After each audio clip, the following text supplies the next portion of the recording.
Hello guys, welcome to UPSC point. दोस्तों, आज के इस वीडियो में हम इंडियन पॉलिटी के एक ऐसे टॉपिक की बात करने वाले हैं जो आपने पढ़ा तो होगा, लेकिन जिस तरीके से हम पढ़ेंगे वो तरीका शायद आपने अप्लाई नहीं किया होगा। यहाँ पर वीडियो को 5 मिनट ज़रूर देखना है और अगर आपके लिए लाभदायक ना हो तो जो मन करे कमेंट करके ज़रूर जाना। थोड़ा सा मैं आपको सैंपल बता देता हूँ। जैसे हम उच्चतम न्यायालय और उच्च न्यायालय की बात करें तो दोनों को मैंने टेबल बनाकर लिख दिया है। जैसे सर्वोच्च न्यायालय का उल्लेख संविधान के किस भाग में है, उच्च न्यायालय का किस भाग में है, आर्टिकल कौन कौन से हैं, शपथ कौन दिलवाता है, योग्यता क्या क्या होनी चाहिए दोनों के लिए। तो अगर आप तुलना करके पढ़ोगे तो इससे आपको याद करना आसान होगा। उसी तरह से दोस्तों हम राष्ट्रपति और उपराष्ट्रपति की तुलना करेंगे। जैसे प्रस्तावक और अनुमोदक में बच्चे काफ़ी कंफ्यूज होते हैं कि भाई किसके लिए कितना चाहिए, तो दोनों को मैंने यहाँ पर तुलना करके लिख दिया है। योग्यता क्या क्या होनी चाहिए, है ना। जैसे राष्ट्रपति बनने के लिए क्या योग्यता होगी, उपराष्ट्रपति बनने के लिए क्या योग्यता होगी, चुनाव कैसे होगा। तो दोनों को जब हम तुलना करके पढ़ेंगे तो इससे काफ़ी आपको लाभ मिलेगा। आगे दोस्तों हम प्रधानमंत्री और मुख्यमंत्री की तुलना करेंगे।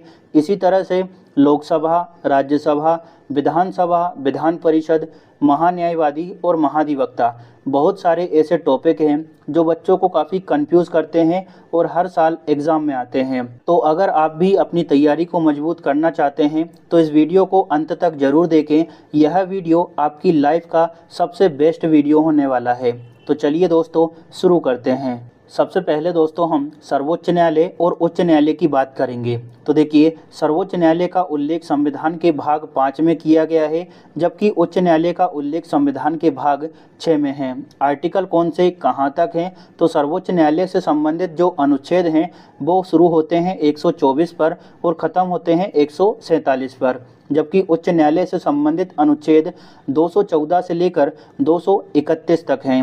न्यायालयों की अगर संख्या की बात करें, हालांकि ये आपको पता होगा, तो सर्वोच्च न्यायालय केवल एक है, जबकि उच्च न्यायालयों की संख्या टोटल 25 है। नियुक्ति कैसे होती है, तो दोनों में नियुक्ति जो है वो राष्ट्रपति द्वारा की जाती है ना, कॉलेजियम की सहायता से। शपथ की अगर हम बात करें तो सर्वोच्च न्यायालय के न्यायाधीशों को राष्ट्रपति द्वारा शपथ दिलाई जाती है, जबकि उच्च न्यायालय के न्यायाधीश जिस भी राज्य में नियुक्त होंगे ना, वहाँ का राज्यपाल उन्हें शपथ दिलवाएगा। अगर हम योग्यता की बात करें तो सर्वोच्च न्यायालय का न्यायाधीश बनने के लिए व्यक्ति जो है कम से कम 5 वर्ष तक उच्च न्यायालय में न्यायाधीश के पद पर रहा हो, और अगर ऐसा ना हो तो वो कम से कम 10 वर्ष तक उच्च न्यायालय में एडवोकेट रहा हो।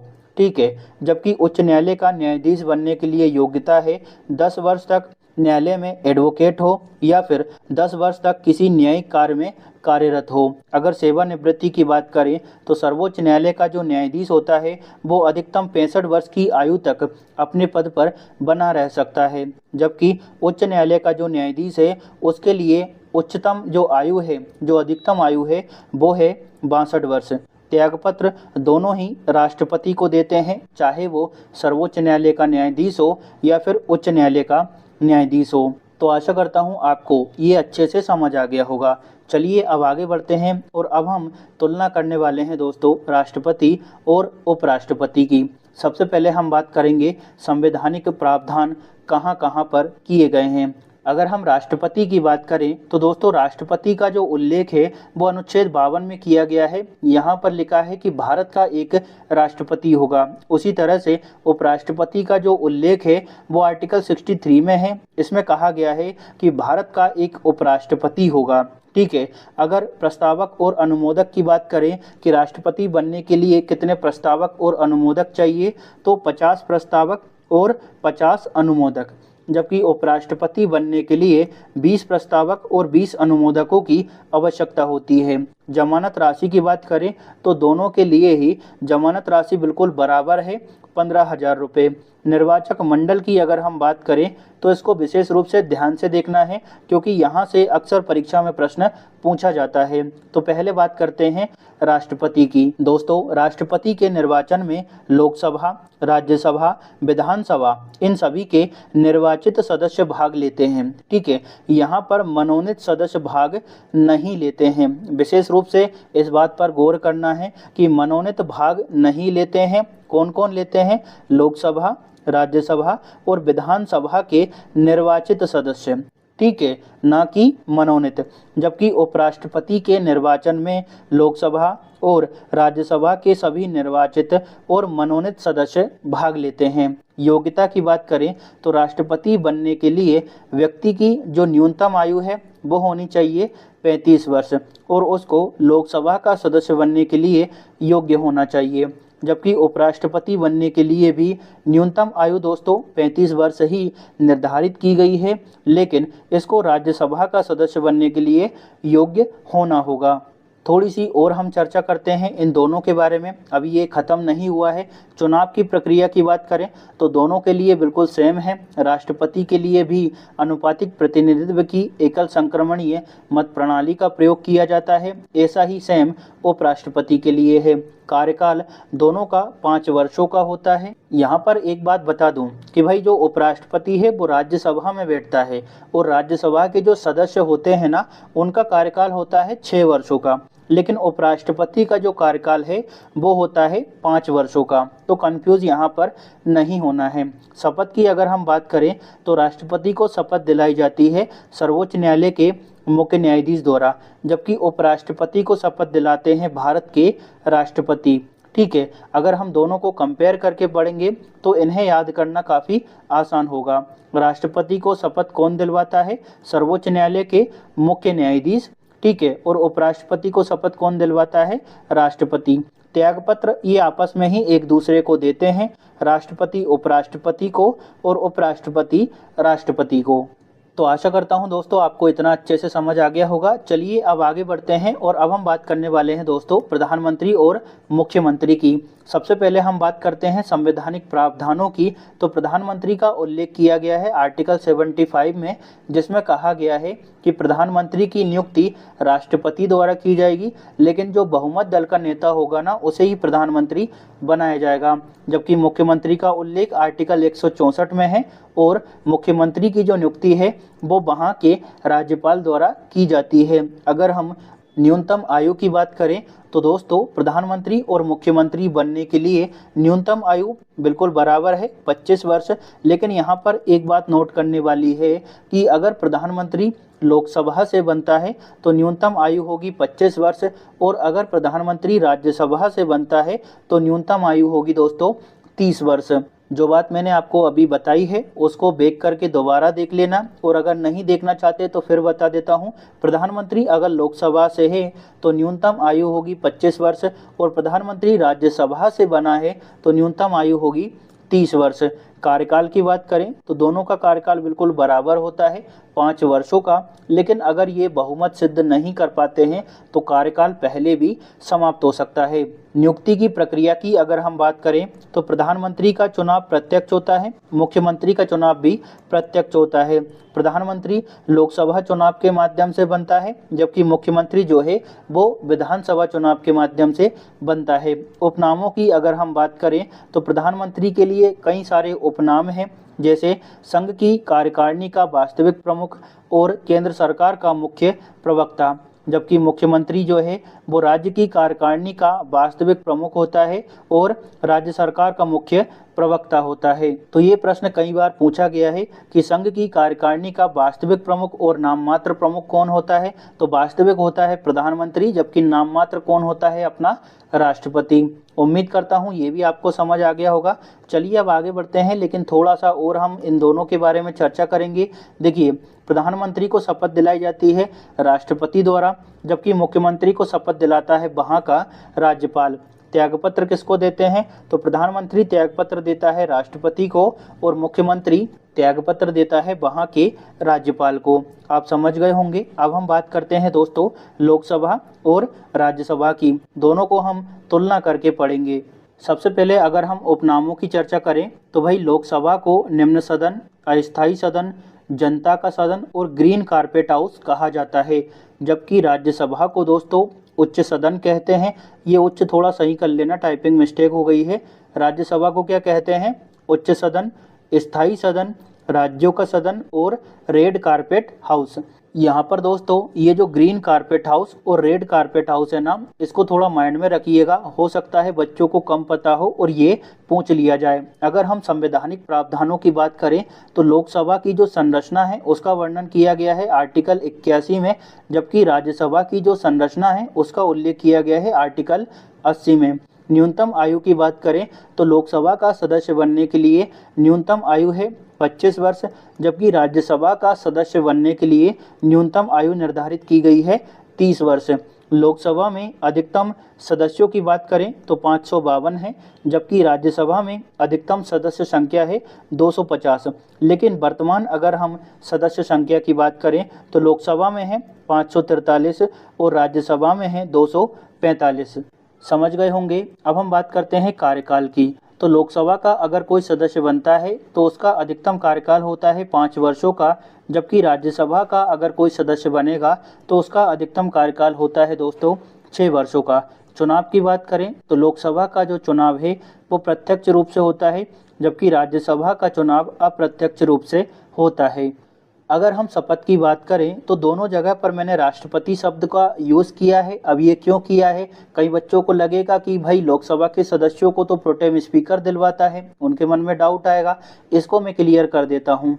देखिए, संविधान में ये लिखा हुआ है कि संसद के सदस्यों को राष्ट्रपति या उसके बिहाफ पर या उसके द्वारा नियुक्त कोई अन्य व्यक्ति शपथ दिलवा सकता है।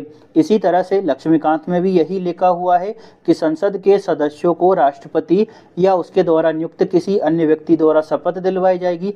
तो जो लक्ष्मीकांत में लिखा हुआ है वो मैंने यहाँ पर लिख दिया है। कई जगह पर आप प्रोटेम स्पीकर और सभापति भी देखेंगे तो बिल्कुल देख सकते हैं, वो भी सही है, लेकिन जो लक्ष्मीकांत कह रही है वो मैंने यहाँ पर नोट डाउन कर दिया है। उम्मीद करता हूँ आपको ये अच्छे से समझ आ गया होगा।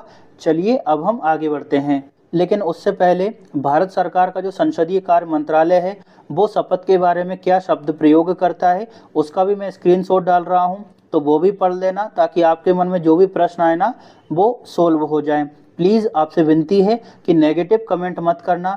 जो लक्ष्मीकांत में लिखा है, जो भारत सरकार की वेबसाइट कह रही है, वही मैं यहाँ पर लिख रहा हूँ। चलो अब हम आगे बढ़ते हैं और अब हम बात करने वाले हैं दोस्तों विधानसभा और विधान परिषद की। एक बार मैं आपको दिखा भी देता हूँ, यहाँ पर भी वही फॉर्मेट मैंने उपयोग किया है। सबसे पहले हम बात करते हैं उपनामों की। तो विधानसभा को निम्न सदन या फिर अस्थायी सदन कहा जाता है, जबकि विधान परिषद को उच्च सदन और स्थायी सदन के रूप में हम जानते हैं। अब अगर हम संवैधानिक प्रावधानों की बात करें तो विधानसभा की संरचना का उल्लेख किया गया है आर्टिकल 170 में, जबकि विधान परिषद की संरचना का उल्लेख है 171 में। न्यूनतम आयु की बात करें तो विधानसभा का सदस्य बनने के लिए व्यक्ति की न्यूनतम आयु होनी चाहिए 25 वर्ष, जबकि विधान परिषद का सदस्य बनने के लिए न्यूनतम आयु की आवश्यकता होती है 30 वर्ष। अगर हम सदस्य संख्या की बात करें तो विधानसभा के लिए न्यूनतम सदस्य संख्या 60 और अधिकतम 500 निर्धारित की गई है, जबकि विधान परिषद के लिए न्यूनतम सदस्य संख्या है अपनी 40 और अधिकतम हो सकती है विधानसभा की टोटल संख्या का 1/3। समझ गए होंगे। अगर हम कार्यकाल की बात करें तो विधानसभा का जो अधिकतम कार्यकाल है या फिर विधानसभा के सदस्यों का अधिकतम कार्यकाल 5 वर्षों का होता है, जबकि विधान परिषद के सदस्यों का अधिकतम कार्यकाल होता है 6 वर्षों का। विधानसभा का चुनाव प्रत्यक्ष रूप से और विधान परिषद का जो चुनाव है वो अप्रत्यक्ष रूप से होता है। शपथ के बारे में यहाँ वही पेंच फंस जाता है। संविधान में ये लिखा हुआ है कि विधानसभा और विधान परिषद के सदस्यों को शपथ राज्यपाल या फिर उसके द्वारा नियुक्त किसी अन्य व्यक्ति द्वारा दिलाई जाएगी।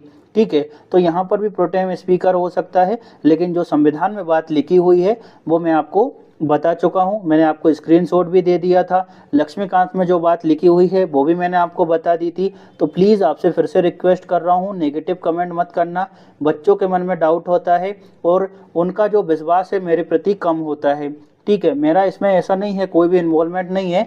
जो भारत सरकार कह रही है, भारत सरकार की वेबसाइट कह रही है, जो लक्ष्मीकांत कह रही है, वही मैं आपको बता रहा हूँ। चलिए अब हम आगे बढ़ते हैं। अब हम तुलना करते हैं राष्ट्रपति और राज्यपाल की। संवैधानिक प्रावधानों की अगर हम बात करें तो राष्ट्रपति का उल्लेख है अपने 52 में और राज्यपाल का उल्लेख है 1953 में। अगर हम उपनामों की चर्चा करें तो राष्ट्रपति को देश का प्रथम नागरिक कहते हैं, जबकि राज्यपाल जो है वो राज्य का प्रथम नागरिक होता है। न्यूनतम आयु दोनों के लिए 35 वर्ष निर्धारित की गई है।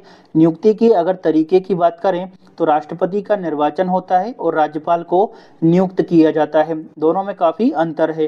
राष्ट्रपति के निर्वाचन में शामिल होते हैं लोकसभा, राज्यसभा और विधानसभाओं के निर्वाचित सदस्य, जबकि राज्यपाल को नियुक्त करते हैं राष्ट्रपति।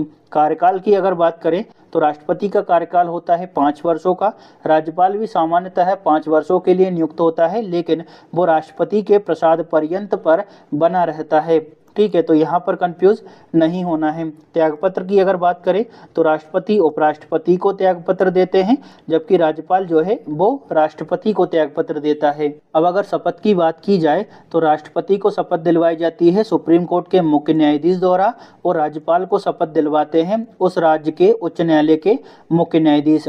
थोड़ी सी और हम इनके बारे में चर्चा करेंगे। देखिए, क्षमादान की अगर शक्तियों की बात करें तो राष्ट्रपति की जो क्षमादान की शक्तियां हैं उसका उल्लेख किया गया है आर्टिकल 72 में, यानी 72 में, जबकि राज्यपाल की जो क्षमादान शक्तियां हैं इनका उल्लेख है आर्टिकल 161 में। अध्यादेश की अगर बात की जाए तो राष्ट्रपति अध्यादेश जारी कर सकता है आर्टिकल 123 के तहत, यानी 123 के तहत, जबकि राज्यपाल की अध्यादेश जारी करने की शक्ति का उल्लेख किया गया है 213 में। इसके बाद अगर हम वीटो की चर्चा करें तो राष्ट्रपति के वीटो का उल्लेख है 111 में, जबकि राज्यपाल के लिए वीटो का प्रावधान किया गया है आर्टिकल 200 में। उम्मीद करता हूँ आपको ये भी अच्छे से समझ आ गया होगा। चलिए अब हम आगे बढ़ते हैं। अब हम बात करने वाले हैं दोस्तों महान्यायवादी और महाधिवक्ता की, यानी अटॉर्नी जनरल ऑफ इंडिया और एडवोकेट जनरल की। दोनों को हम कंपेयर करके पढ़ेंगे, लेकिन उससे पहले एक छोटी सी इन्फॉर्मेशन है। इस वीडियो से पहले मैं एक और वीडियो लेकर आया था जिसमें पॉलिटी के 1000 तथ्यों की हमने बात की थी। ये उसका ही अगला चरण है। उसमें हमने चर्चा की थी कि कौन किसको शपथ दिलवाता है, कौन किसको नियुक्त करता है, किसकी आयु बिल्कुल सेम है। जैसे अगर हम बात करें तो राष्ट्रपति, उपराष्ट्रपति और राज्यपाल बनने के लिए बराबर आयु चाहिए, 35 वर्ष। एसटी, एससी, ओबीसी, राष्ट्रीय मानवाधिकार आयोग और महिला आयोग के अध्यक्ष और सदस्यों का कार्यकाल होता है 3 वर्षों का। तो जो भी चीज़ें सेम थी ना, उनको मैंने यहाँ पर कवर किया था। तो अगर आपने वो वीडियो नहीं देखी हो तो उसको ज़रूर देखना, उससे आपको बहुत ज़्यादा लाभ मिलेगा। चलिए अब इस टॉपिक की बात कर लेते हैं, महान्यायवादी और महाधिवक्ता के बारे में। सबसे पहले हम जानते हैं कि भैया ये लोग हैं कौन। तो देखिए दोस्तों, जो महान्यायवादी होता है ना, ये भारत सरकार का कानूनी सलाहकार होता है, जबकि महाधिवक्ता राज्य सरकार का कानूनी सलाहकार होता है। अगर हम संवैधानिक प्रावधानों की बात करें तो महान्यायवादी का उल्लेख संविधान के भाग 5 में है, जबकि महाधिवक्ता का उल्लेख संविधान के भाग 6 में है। महान्यायवादी का उल्लेख आर्टिकल 76 में है, जबकि महाधिवक्ता का उल्लेख दोस्तों आर्टिकल 165 में किया गया है। नियुक्ति के अगर हम तरीके की बात करें तो महान्यायवादी को नियुक्त किया जाता है राष्ट्रपति द्वारा, जबकि जो एडवोकेट जनरल होता है, जो महाधिवक्ता होता है, उसकी नियुक्ति की जाती है राज्यपाल द्वारा। योग्यता की अगर हम बात करें तो महान्यायवादी बनने के लिए व्यक्ति को सुप्रीम कोर्ट के जज के समान योग्य होना चाहिए, जबकि महाधिवक्ता बनने के लिए हाई कोर्ट के जज के समान योग्यता की आवश्यकता होती है। कार्यकाल की अगर चर्चा की जाए तो महान्यायवादी का कार्यकाल राष्ट्रपति के प्रसाद पर्यंत तक निर्धारित किया गया है, जबकि महाधिवक्ता का जो कार्यकाल है वो राज्यपाल के प्रसाद पर्यंत पर छोड़ दिया गया है। उम्मीद करता हूँ आपको ये समझ आ गया होगा। चलिए अब आगे बढ़ते हैं, कुछ और बिंदुओं की चर्चा करेंगे। अगर हम शपथ की बात करें तो जो महान्यायवादी होता है उसको शपथ दिलवाते हैं राष्ट्रपति, जबकि महाधिवक्ता को राज्यपाल द्वारा शपथ दिलवाई जाती है। वेतन की चर्चा की जाए तो राष्ट्रपति द्वारा निर्धारित किया जाता है महान्यायवादी का वेतन, जबकि महाधिवक्ता का जो वेतन है वो राज्यपाल द्वारा निर्धारित होता है। त्यागपत्र जो अटॉर्नी जनरल ऑफ इंडिया होता है वो राष्ट्रपति को देता है, जबकि एडवोकेट जनरल जो होता है वो राज्यपाल को देता है। महान्यायवादी में से 2 प्रश्न बनते हैं। पहला कि भैया ये पूछ लिया जाता है कि पहला महान्यायवादी या फिर अटॉर्नी जनरल ऑफ इंडिया कौन था। तो ये थे दोस्तों MC सीतलवाड़ा पहले अध्यक्ष, और वर्तमान की बात की जाए तो R वेंकट रमणी है। इनको पुनः नियुक्त कर दिया गया है। ठीक है, लेकिन समय के साथ आपको अपडेट रहना जाना है, अगर बदल जाते हैं तो इसको सही कर लेना। महाधिवक्ता अलग अलग राज्यों में अलग अलग हो सकते हैं, इसी वजह से इस स्थान को मैंने खाली छोड़ दिया है। सदन में अगर मतदान की बात की जाए तो दोनों ही नहीं कर सकते। अगर महान्यायवादी की बात करें तो महान्यायवादी संसद के किसी भी सदन में मतदान नहीं कर सकता, और जो महाधिवक्ता होता है वो विधान परिषद और विधानसभा में मतदान नहीं कर सकता।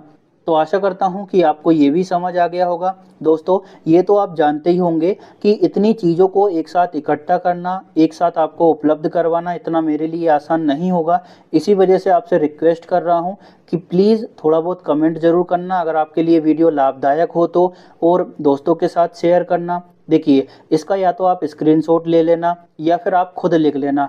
मैं बस इतना कहना चाहता हूं कि अगर आप खुद लिखोगे ना तो बहुत ज़्यादा आपको लाभ मिल सकता है।